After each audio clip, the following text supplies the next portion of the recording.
Ce samedi soir, TF1 poursuit la diffusion de la saison 9 de The Voice avec l'épreuve des KO de Lara Fabian. Pour 20 minutes, la chanteuse s'est exprimée sur cette étape difficile. Une émission raccourcie mais tout aussi haletante qu'à l'accoutumée. Ce samedi soir, TF1 proposera sa troisième soirée de KO de The Voice dans une version allégée et mettra à l'honneur l'équipe de Lara Fabian.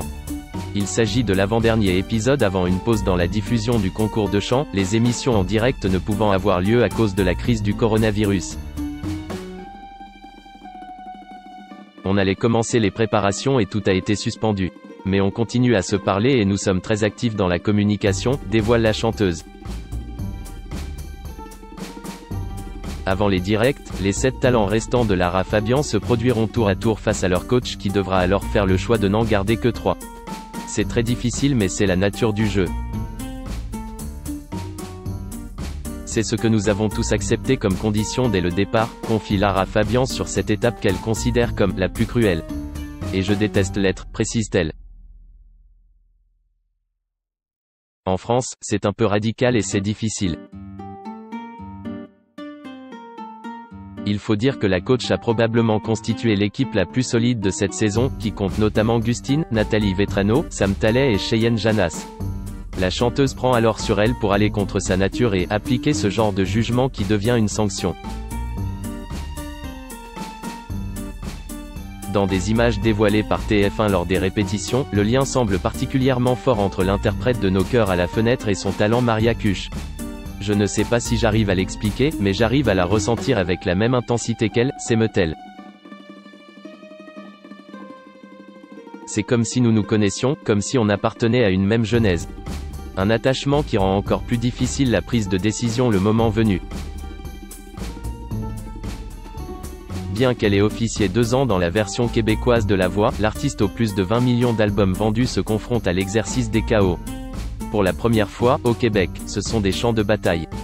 Cette portion-là amène les gens avec plus de douceur vers la fin du voyage. En France, c'est un peu radical et c'est difficile, regrette-t-elle. Depuis le début de la saison, Lara Fabian a marqué The Voice par sa personnalité. Si les internautes ont notamment salué sa grande classe à plusieurs reprises, ils ont également été surpris par sa façon de se battre pour ses talents. Lors des battles, la chanteuse a par exemple bousculé les règles en sélectionnant un candidat supplémentaire. À ce propos, la star confesse être quelqu'un d'extraverti et très sensible. On ne se change pas, et certainement pas à mon âge. Une personnalité qui lui permet de se démarquer et de faire le show, à l'image des KO. Diffusé ce samedi. Du buzz avec le pied jusqu'aux yeux embués, l'équipe de Lara Fabian est finalement parfaitement à son image.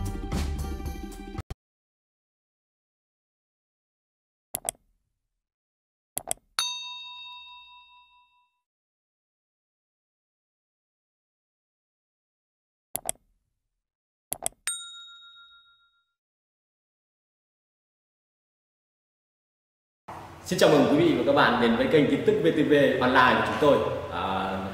Hôm nay chúng tôi sẽ đưa đến các bạn những tin tức mới nhất của trong ngày. Và tình hình dịch Covid-19 hiện tại đang lan rất rộng trên toàn thế giới và nước ta là một trong những nước mà có những mầm dịch được hạn chế nhất. Và hôm nay VTV của chúng tôi sẽ đưa đến cho quý vị và các bạn những tin tức tuần tự và các tỉnh thành, các mầm dịch như sau. Yên Mô hiện tại là chưa mắc ca Covid nào 19